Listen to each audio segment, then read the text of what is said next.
furthest to the We cold? can't have guys in the middle of spring boy join us. What's that all about? Like that job. Can you talk a little bit about the end there? Yeah, just working situational football, and that's what the game is. It's all situations, and so always trying to recreate the game in practice, and then there's always really awesome learning situations.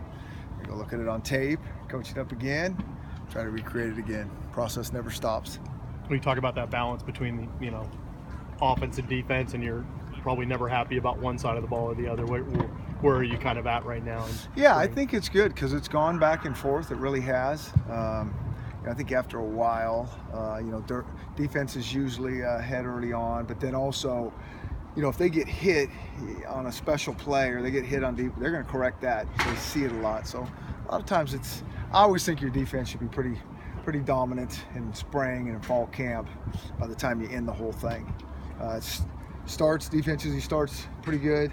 Offense should catch up by the end. They kind of know what's going on. They've seen a lot of the same plays, not game plan and putting base systems in. So that being said, was this one of the offense's catch-up days, do you feel? Well, you hit a couple deep balls, it changes the game. I mean, defense can play great for 70 plays, and 5 plays they let get behind them. Pretty good outing for the offense, scoring 35 a game. You expect Isaiah Renfro out here anytime soon? Or no, Isaiah will not be out here for spring, and we'll kind of evaluate his situation. He's got some personal things he's kind of taken care of. It's not disciplinary or anything? No. Is there any chance that he might redshirt then? We don't know the situation in terms of any further than what I just told you. Yeah.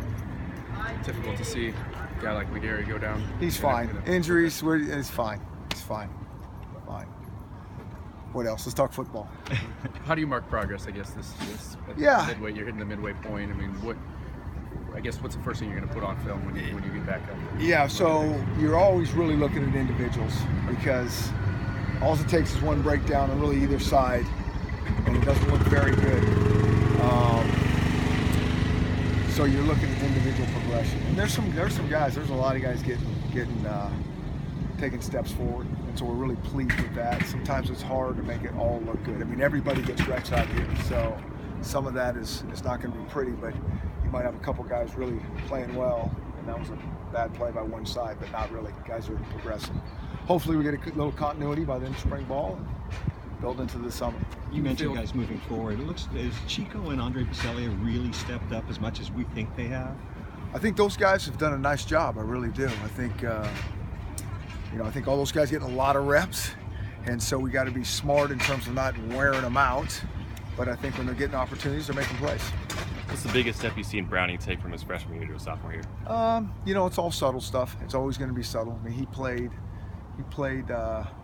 really solid last year, and so for us to take that next step, it's anticipation, it's pocket presence, it's strike point accuracy, those type of things. So it's all very subtle stuff, but it's all subtle that will dramatically change his game and our offense. Anyone else that stood out to you in practice so far? A lot of guys. I really can't. It's hard for me to go down that laundry list. Like I said, a lot of guys getting reps, and there's some guys that redshirted that are starting to show up, and excited about those guys. Jake mentioned wanting to improve his deep throws from last year. Aside from just he's completing more of them, what are you looking for that's telling you that he's being more consistent with that and he's throwing those the way that you want him? Yeah, it's all about sometimes, again, the deep ball is not just the quarterback. It starts with him. It starts with the timing he throws it, getting it up early. It starts with him putting the proper air on the ball. It ends with him giving the receiver a shot to make a play on the ball. And once he does those things, the receiver's got to go make a play. And so it all starts with him. But I saw a couple deep balls out there that I thought were pretty good that we didn't make, but I didn't necessarily think it was on the quarterback. So you got a couple things. Again, deep balls are low percentage, but when you hit them, they can change the game. It helped to have a guy like John Ross who can run under those. Always help to have speed, for sure. Has you felt like his presence is going to change the dynamics a little bit of this offense? I mean, he's one guy, he's not a cure-all, but I feel like he's that weapon maybe that... I think it's always mixing and matching the group, and John brings a unique element, whether it's deep or even underneath. You throw him a ball where he can, doesn't have to slow down, he can use his speed and build the speed. It's really good there. From a physical standpoint, is he where you want him to be at this point? Yeah, he's doing great. Like I said, I think the receivers, we just got to be smart with that. These guys run a lot out here, and we'll come right back tomorrow with another practice. And so we got to make sure, I was telling you guys, hey, we're not trying to win spring ball. We got to be really, really smart with it in terms of keeping guys healthy and we can be productive with it. From a year ago, just in general, what aspects of practice are you seeing that are allowing you to say, okay, we are in the process of taking that next step?